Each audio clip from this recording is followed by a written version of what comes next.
Hey, what's up, folks? It's your boy DJ81. Just to let you guys know, this is going to be a lengthy video because I'm going to go through basically what I've played up until this point within this franchise mode. So, as you can see, this is the main hub where my next opponent is the New Jersey Devils. Daniel Sprong is leading my team in points. And if I go to the Metropolitan Division, I am second behind the Blue Jackets. Now, we can go to the calendar here. I already played through the preseason. That first game was a doozy against the Rangers, but paid off and came back. Well, I scratched my, you know, got myself up and got the team and rallied against Tampa, and we just beat the shit out of them. Right now, their record is doo doo at this point. So, and then obviously we had a thriller against the Avalanche. It seems like whenever we played the Avalanche, they are game. So that game went into overtime, and then if you saw the picture on Twitter, Carlson with his hands up, we basically won in overtime. So, and our next opponent is the Devils, and that game will be on the road. I think that will be my first road game of the year because I started out the first three games at home, took two out of three, so it was a good three-game homestand. I wish I would have taken the first one, but I don't know what was going on. It's just they scored two goals. I don't know. I forgot what the scoring spread was, but I think they scored their two goals in the second period, and just their goaltender was just playing shutdown hockey. So nothing I can do about that. But this Tampa Bay game, it it didn't look like it was gonna be a runaway until we got to the second period. We just went nuts on them. So all right. So one of the reasons why I like this franchise mode currently in its current state is because one kind of gives you the more important stuff and quick hits to. God, I am stuttering like crazy. Anyway, it gives you more of the important stuff right on the first screen. Of course, you can always tab over to some other stuff. It has a good owners mode and be being able to upgrade your stadium and stuff like that. But and then this is at the end. I feel like they need to do something with this right now. This being tucked here and not being used. Like we have the scores in the top right corner, but we don't have a ticker that's letting us know a bunch of this, like all this stuff that could be scrolling down. Like the score can be scrolling down. If you think about NBA 2K and the My NBA or on the last gen My League, you have everything going on in the ticker that's scrolling at the bottom of the screen. Results of games, power rankings, injuries, tweets, not officially Twitter, but tweets and stuff like that. And you have pretty much all that going on. You control what's shown in that ticker. You can also control the speed of it, how fast it switches between categories, and all that jazz. So they need to do something about this because I'm like, there's plenty of stuff here that they could easily have. All this could be a scrolling ticker down low. So that's one thing they need to think about adding for uh, NHL 23. And it's funny, it's usually bad when you're already talking about the next game. So, but at least give us a functioning ticker, not just scores. Even though that's nice, we got the scores, but All right, so more about my team. Now, after playing the last game and just checking with my coaching staff, and we'll just go to the coach here, Coach.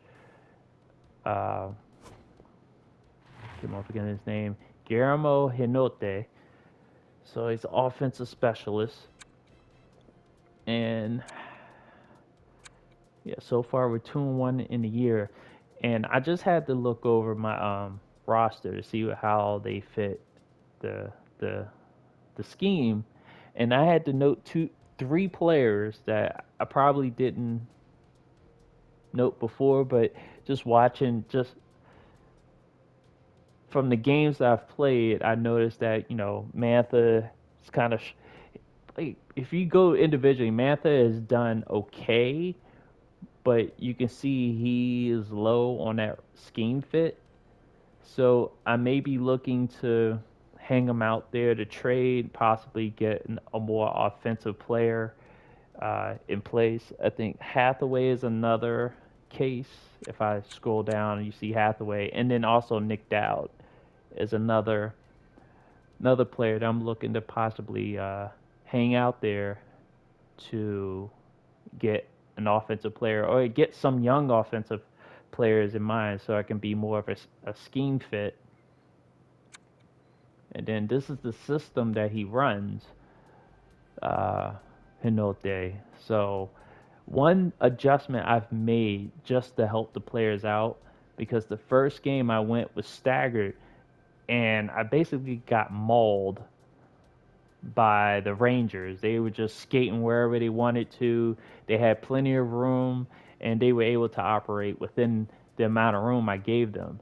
So what I did, and also the adjustment I made in that game was the wrong adjustment because I switched to contain puck. That obviously didn't work. It slowed them down, but it was already the damage was already done. But the Tampa Bay game, I switched to tight point and kept the defensive pressure the same. And that's been working for me for this team. So what I do is when I go into the game, I automatically switch it before I get into the game. I automatically switch it to tight point. It seems like the players are more aggressive. Well, they're more aggressive for the obvious reasons. Tight point pretty much keeps players close and is mainly geared towards teams who like to shoot from the point, uh, from the defensive blue line. So I switched to that, and I like what I'm getting so far. As far as from my players, I'm getting a lot out of them right now. Uh, High effort in block shots because if I go to this next point, as far as block shots, nobody's shying away. Like, and this is right here. This will help with like how the AI, you know, tendencies, your teammates, how they're gonna act. So the fact that more than likely my team is blocking shots is going to help our goaltending, which has been great so far. Um, Samsonov, Ela Samsonov has been doing good so far. He gave up 3 goals in the last game, but I'm going to start Vitek Vanacek in this game against New Jersey just to give Samsonov some like a rest. I'll probably give him like 2 games, give Vitek about 2 games, and just go from there. So, but this has also been a puzzle that I've been trying to figure out. And if we go into our lines over here, this has led me, and it's funny because obviously Washington is running a completely different system in real life. Peter Laviolette is the current coach. He has a totally different system. They don't have the real coaches in this game as of yet. Hopefully they do at some point in time. But with the system that's in place, I've had to move people after about 3 games. So again, I've played 3 games. So and actually played these games. So I see, and I think last game I actually switched Oshie from second to first line, and it was starting to produce better results, not necessarily scoring, like not necessarily increasing the chances of any scoring taking place. Because right now my first line's kind of struggled a bit, even though even though, and I'm not talking about this current line because originally this current line consisted of Kuzi, uh, what was it? Oshie was on the first. No. Wilson was on the first line. I just wanted to see how they would adapt and eventually change into playing together. And Kuzi, Wilson, they it struggled. Kuzi definitely is good with dangling and handling the puck and being able to like outskate people. Backstrom is the true puck handler, and I for some reason I know in real life uh, the two have been separated, but in with this system for Hanote, Backstrom and Ovechkin are definitely going to be paired together. Now, here's the strange thing. Daniel Sprong. Now, so far, if I go to him right now, he's been getting quite a few assists going on. Now, he's a let's see, his player type is a sniper, but at one point, him and Sherry, I think, were on the third line together, and they were tag teaming a lot of goals. Because if I go to Sherry, he has a couple of goals, and actually those happened in the last game. So far Sherry's been doing good. +3, as you can see. If we go back to Sprong, +3. But if I go to my stars, I look at Backstrom, +2. Ovechkin, still -1 on the year. He's struggled. As you can see, no goals after 3 games, 1 assist, and that was he had the second assist on the overtime winner against the Avalanche. So the main thing I was looking for, obviously, see what bonuses I can get from the line chemistry, but from playing, I definitely want to see more continuity, and changing the lineup every now and then is going to help throw off other teams, but also put players together as the season goes on that can play together. Like, I want people to be able to match with the offensive strategy, the cycle shoot bias, try to get them matched up with the appropriate line as possible. Because I can tell you right now, offensive strategy in the first and third line is overload, with the second line being behind the net, and the fourth line, which rarely gets into the game, is crashed the net. So they're gonna be dumping the puck a lot. They're gonna When they get on the ice, they're gonna expend a lot of energy. That means they're gonna be flying everywhere. Uh, this third line, same thing. The second line is actually more the efficient line. This is the line that's the behind the net strategy. Going to be the ones that are patiently possessing the puck, playing along the boards. Uh, they want to play behind the net. That's the point of the strategy. But wait for a good point shot from Sherry or Oshie to be in good position for Kuzi. Sometimes, and this is also like the possession line, so they're gonna cycle it, maneuver, do what they need to do, find an open shot. This is not like if you were thinking NBA 2K as far as like shot tendency, this would be the patient offense line versus this is the shoot at will line. And then the other two are neutral. Uh, Fourth line would be patient. No, theirs is a shoot at will. Because again, this is crash the net, so more than likely these guys are going to be in front of the net, possibly getting deflections and just screening the goaltender. So now this third line, since I moved Wilson down to the third line and Mantha down to the third line, both were on the second line at one point. So I have a bigger lineup. So 6'2" Lars Eller, 6'4" Wilson, 6'5" Mantha. But Matha is one of the people I'm looking to trade off. Like I said, Nick Dowd, Hathaway are a couple of others because I want to get more offense. And so if I look at my defense, I do have a couple of players that I can put in to like switch in and out. Like I have, if I go to my scratched, and due to the salary cap restrictions, I don't have enough room to have a third person. That's a healthy scratch, but I have two defensemen ready to go. So I may put in Van Riemersdijk in place of, let me go to him, in either Irwin or Jensen. Um, I think I was looking at Kempney.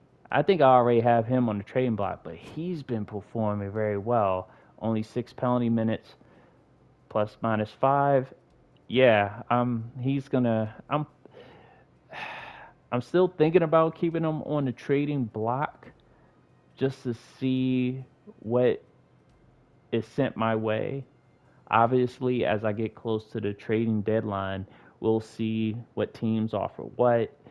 And let's actually, we're going to go away from here because it's not much really going on here. As you can see, my bottom 4 lines have the +1 for the line chemistry. My top line is even. So I may think about juggling that. Also, I had to keep in mind that a couple of my defensemen are combos, can play left and right. So I had to keep that in mind as well. If I look at goaltending real quick, you know, Samsonov is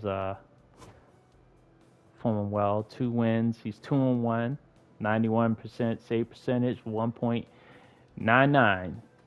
That's great so far. So I like what I'm getting out of him. Like I said, next game is going to be Vitek Vanacek. So that's going to be against the Devils. All right. So moving on to the trading block. Let me make sure I'm looking at, so look at my trading block. So like I said, this is who I have on there. So Kempney's already on there. And I was basically looking at people I either haven't signed, people that have a year left, and people I don't see fitting onto the team for the future. So this is who I have currently. But like I said, I'm right now just evaluating Mantha, Hathaway, and Dow to see if I need to take some of these guys off and put them 3 on to see what deals I can get for them. And we'll find out. And let's see, what else can we bring up? Check out the progress reports. So right now, there hasn't really been a change to anyone. Like I said, we're 3 games in. A lot of times I'll figure this out once. And wait a minute, hold up. Why does it say Vanacek has 1 game in? Oh, hold up, let me sort it. Okay, so oh, you know what? Because it's including the preseason. That's a good touch. Because they're just counting all the experience that they've had. So basically, it counts the preseason games. It doesn't erase the progress from there. Because I've only played 3 regular season games, but I played 3 preseason games already. And with those games being played, a lot of system guys have played in those games as well. So some of the people I have on the trading block played in a couple of games. And I think that's the one thing I did. He's a possibility. I could bring him up. I had to think about that. I definitely could bring him up. Connor McMichael. He's definitely one of the future people I want to bring up. If I look at him real quick, let me see. Natural growth, statistical growth, and morale growth. It's funny. I'm always amazed at the amount of depth that's in this game as far as like looking at how a player progresses, uh, what coaches you can select and hire to be able to affect their progress, finding out if they don't fit and possibly sending them on their merry way and just dealing with things that way.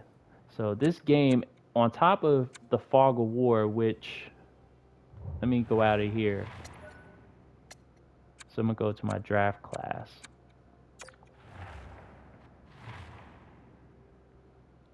So after about actually, I got a report from my central scout, amateur scout, in which people was moving up and down. This is overall, but I already got one guy who's a potential gem, which they didn't recommend. But if we look at this cat right here, Brad Lambert.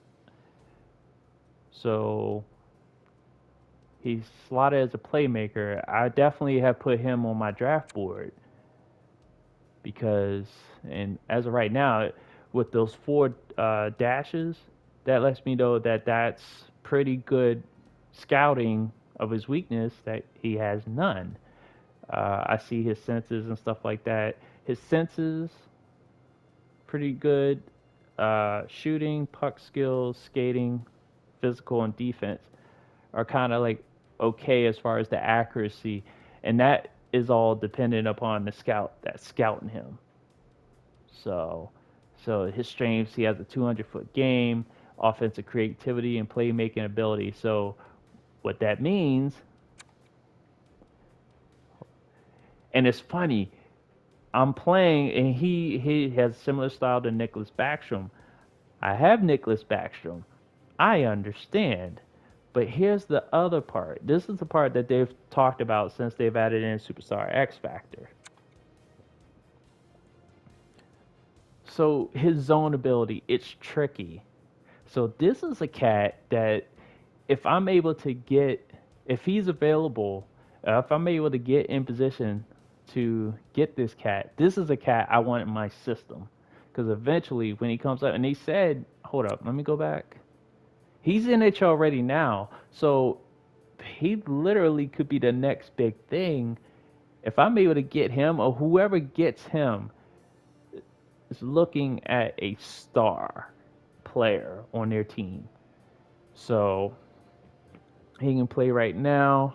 He definitely likes to crash the net. So very young, 17 years of age, but as far as the accuracy on the scouting, we're not too sure about the backhand beauty. We're not too sure about the third eye or the ankle breaker. But we're pretty okay about the no contest. Pretty okay about his zone ability being it's tricky. So that's,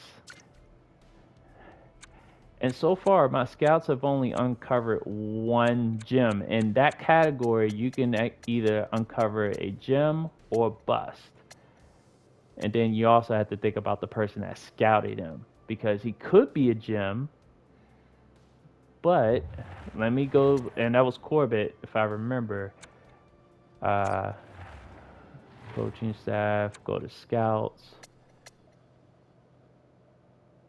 Okay. His region efficiency is an A plus. His overall is a B minus. So he's good, but he's on the downside of being good. But if I go to him, lets me know how long he's going to be. He's got another 163 days to go. The scout, Corbett, tells me what his region. And it's funny because this is the depth that folks playing Madden need as far as scouting. I know that they scratched the surface, but to tell you the truth, NHL had this. I don't know how long they had been working on this, but they made it a priority because EA Vancouver listened to their people, to the people wanting to have the scouting improved, and they got it in there.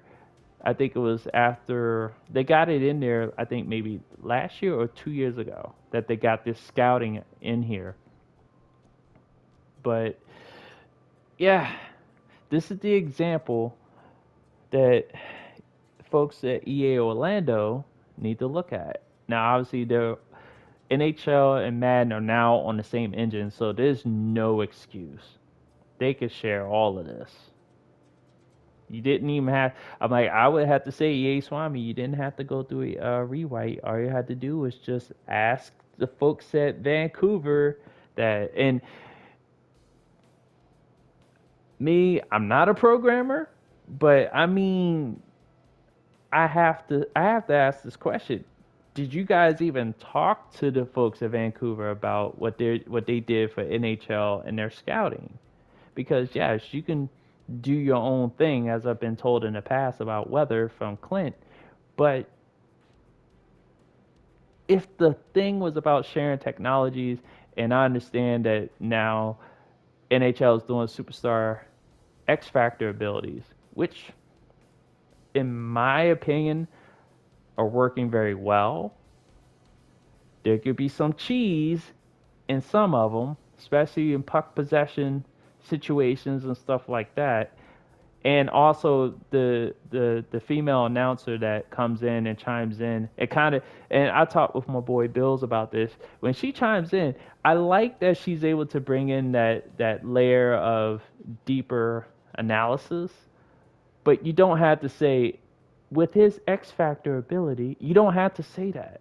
You could just say, with his knack for getting to the puck, with his ability to put one past the goaltender, with his highly accurate slap shot, and you can still highlight what their superstar ability or X Factor ability is without saying it's an X Factor ability, because we have the icons right there, and your augmented uh, presentation tells us this too, along with the stats, current game stats, and stuff like that, which is a nice touch. I feel like if Madden just needs to copy everything that's in NHL and still shoot for being like my NBA or my league. But I went on sidebar there because this was about scouting and how deep scouting is in NHL versus how it is in Madden. I have it set to auto because to I'm like, as far as like, I like being immersed in micromanaging, but with NHL, there's a lot going on. It's not even just with your team. It's pretty much your team in the pros, the minor leagues. I have the Hershey Bears, to in which I have the coach handling the edit lines there. And let's see, we'll look at our minor league coach to go back. The AHL coach, Benjamin Rabbit. I'm not even, I'm not even gonna comment on that name, but yeah. So he's a generalist. So right now he's 2-1. So we're both 2-1. So that's good. Hershey Bears and the Washington Capitals are 2-1. So that's good. And then I'm just gonna look at his, and it's funny because he also see, and there's a little bit of consistency in his system versus the system that's on with Hinote. So rabbit, and it could be Rabbi. I don't know. It could be French. It doesn't tell us if he's French or not, but Rabbit definitely has same defensive strategy, doesn't have as much pressure. He rather roll all four lines and all pairings versus Hinote rolls three lines. Uh, Not cocaine. But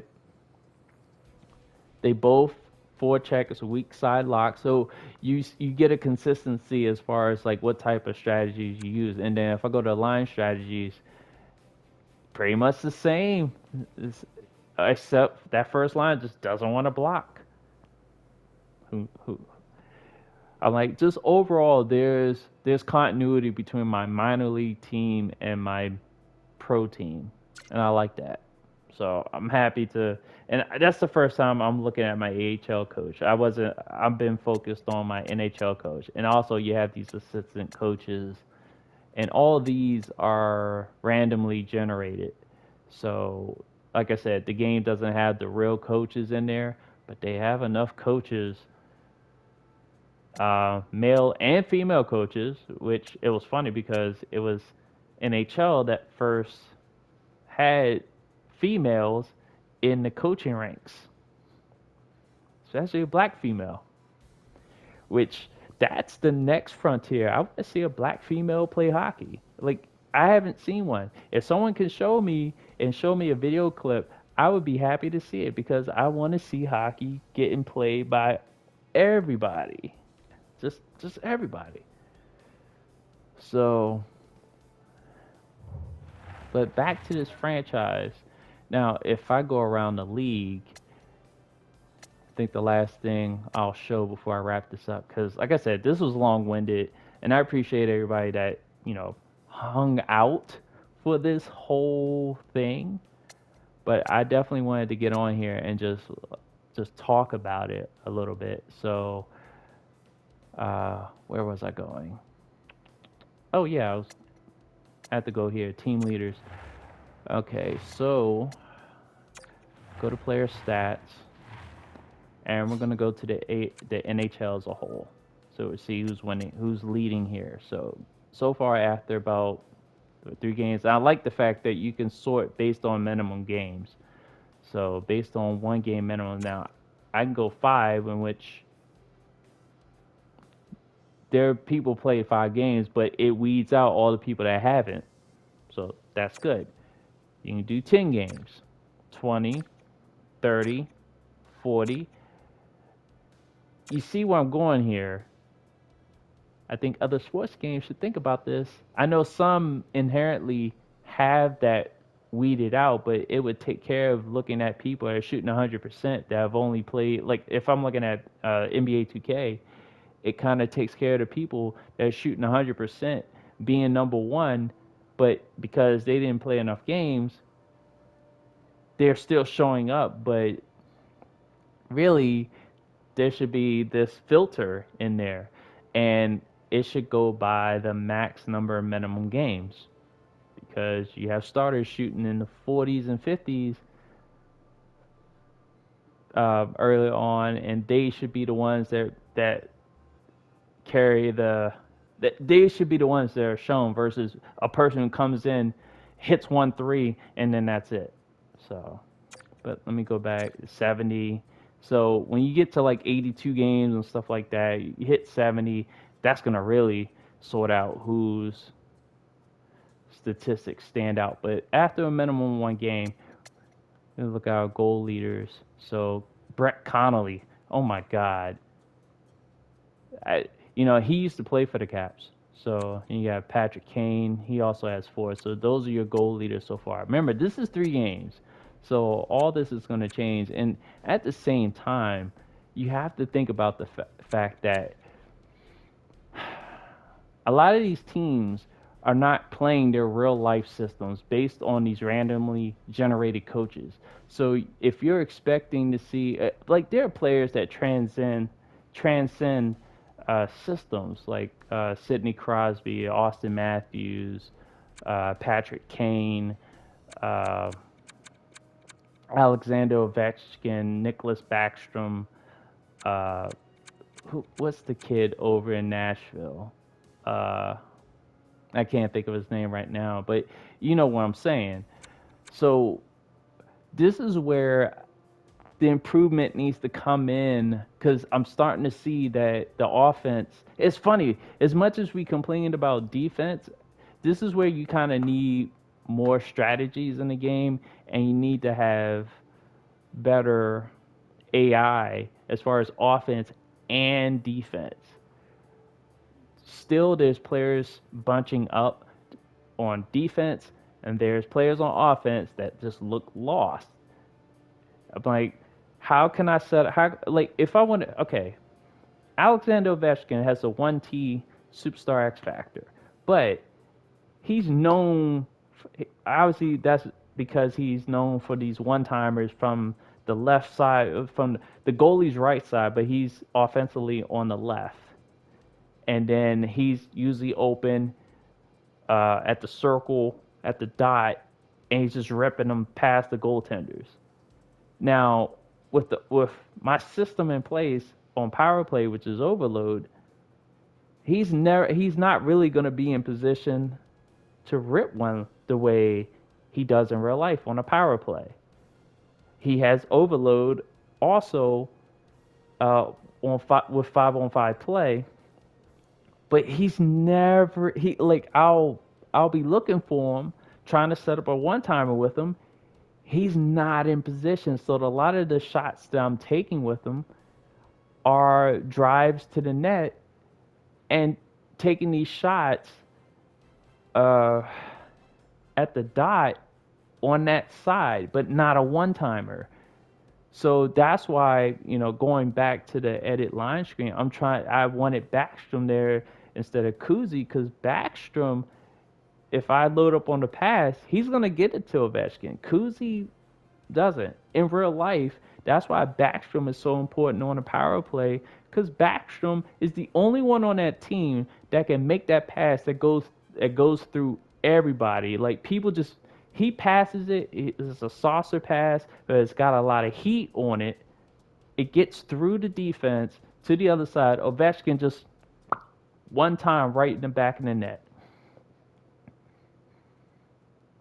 So, but I need a power play system included in the game that sets that up. And they say Umbrella is supposed to, but there's other systems that are in real life that they don't have in this game. I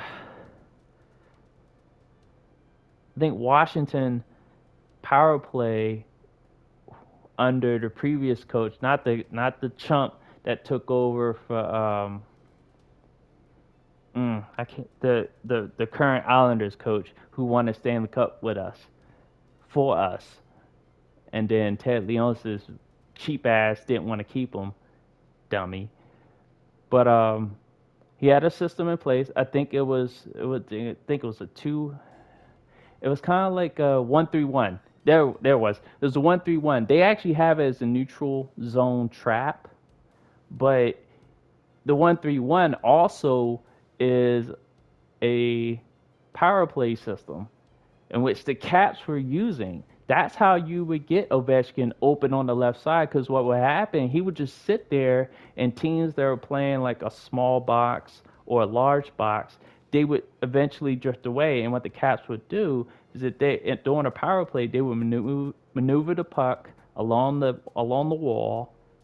Um, Usually be either Kuzi or Backstrom that would carry the puck, like from start to finish. It would be Kuzi or Backstrom that would carry the puck into the zone, and sometimes he'll drop it off to the defenseman. Sometimes he'll just carry behind the back of the net, sets up on the right hand side because what they want to do is draw everybody either to the middle or draw everybody to the right side, so it leaves Ovechkin off to himself.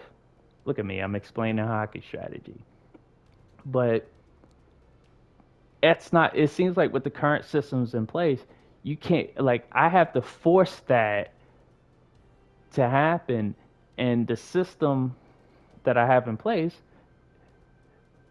overload, everybody's on the same side. That's not, Ovechkin's not. I mean, on a power play, that's not going to work for Ovechkin. And he already has that aversion to that strategy. I think he would be better with behind the net. But I'm not going to move him to the second line. Even though he's more of a fit for the second line, I'm not going to move him to the second line. He's a first line future Hall of Famer. That would be a slap in the face. And he just signed the extension in real life, which is into this game. So I'm not going to do that. He's trying to catch Wayne Gretzky. But so far, he hasn't even passed the guy he passed in real life just recently. So, but we're going to go over to assists as I went through a whole tangent about the Caps power play. So, And that also lets you know I can talk hockey. So, all right, so we got Tyler Johnson tied with assists with Dylan Strome, and then the leading points getter Patrick Kane of the Blackhawks, Jason Zucker. And it's funny, it's like why are we not seeing Crosby? And this is where I'm gonna go look at Pittsburgh. Cause I swear something's usually going on with the Penguins. He may be just hold up. So let's see what's going on here. Check out our rivals. Now Crosby is like a balanced player in my eyes. He can score and he can provide the assist. Wow, he's struggling. And then what about hold up. Let me look at these plus and minuses because now we're looking at the stats part. And again, this is a long ass video. Let's see who's really struggling. Gensel. Oh wow, Gensel is struggling. Let's see, Gensel is struggling. Crosby is struggling. Malkin is struggling. Now you also got to think not so much Gensel, but maybe Crosby hit that cliff. Same with Malkin. I could say the same thing about Ovechkin and Backstrom. I'm like, these were the two on. I mean, between those four players and this rivalry, that was the matchup. That used to be the matchup. You know, Crosby and Ovechkin used to be the face of the league. Now you got players like Matthews. Uh, geez, what's the kid over in Nashville? He used to. I think he. No, he was never. Philippe Forsberg. That's who I was looking for. Philippe. That kid, man, he's incredible. So playing over there in Smashville. But yeah, I'm like, according to whatever system they're running, uh, let's look at Crosby. And I can look at him real quick and see what's going on. See what's going on here. Yeah, he would definitely fit our system. And this is all his X factors right here. Oh no, so it's not telling us what's going on, whether he's okay. Hmm. So it's not telling us what's going on with Pittsburgh so much, even though I can go in, nah. But yeah, it looks like I'm like their star players are not playing well at all. Matter of fact, let me look at the shots. Malkin, he's involved. I'm like, it's doing better than Ovechkin. 16 shots for Malkin. If I go to the Caps, Ovechkin's got 10 shots, but as you can see here, Ovechkin 1 point, 1 assist. Uh, my leading point getter, Sprung, as you saw in the main hub at the very start of this video. And then let's see. What team? Now, I said Nashville earlier, so let me go to Nashville and see what's going on there.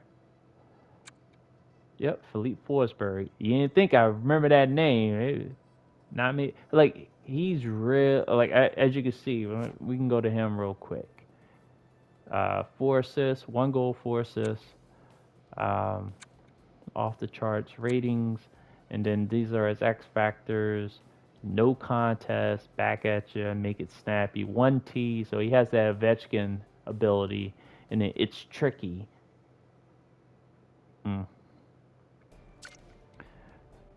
But you see here, Forsberg, I'm like, okay, so 3 games, 5 points.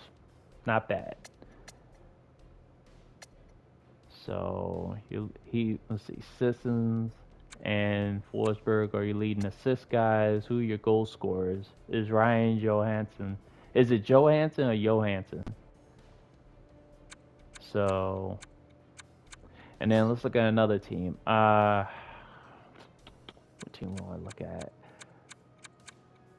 Oh boy. Let's look at Tampa. Because right now, their overall record, I think they're 1-3. And they're your defending Stanley Cup champions. So, Kucherov, Sorelli. This is the team I beat 5-1. So they really took a beating when they played us. In real life, they beat us. but that game was in overtime, I believe. Who's leading assist guy? Stamkos. Oh, it was funny just stopping him. So points getters: Kucherov, Stamkos. I'm like, their stars are where they need to be. Kucherov's taking 20 shots. He's like where Ovechkin should be. Ovechkin is like tied with Perry in shots. Ovechkin should be at 20 shots. But for some reason, I can't get these shots off with Ovechkin. Or I'm not able to find Ovechkin, or Ovechkin is just not in the spot that he needs to be. And that could be because his offensive strategy, he hates it. So I may have to. I think the adjustment I may have to make with that first line is go behind the net, but that's going to cause two other line mates to not either be okay with the strategy or not. Actually, no. Those two line mates came from strategies that they didn't like. So I'm stuck with overload. And Ovechkin is just gonna have to play through it. Great players rise eventually. As the season goes on, we'll just see what happens. And we'll look at Seattle. Let's see what's going on here as the new expansion team. They've gotten 5 games played. Let's see who's their leading goal scorer, Jarrett McCain. And I think what's his face is the only. I think he just has abilities. He doesn't have an X factor. So I think this is the only team that doesn't have an X factor player. Or was there a team that didn't even have anybody? I don't know. I probably had to look at that off recording. I'm not gonna do that here. So, all right. But yeah, look at assists, Giordano, and then points.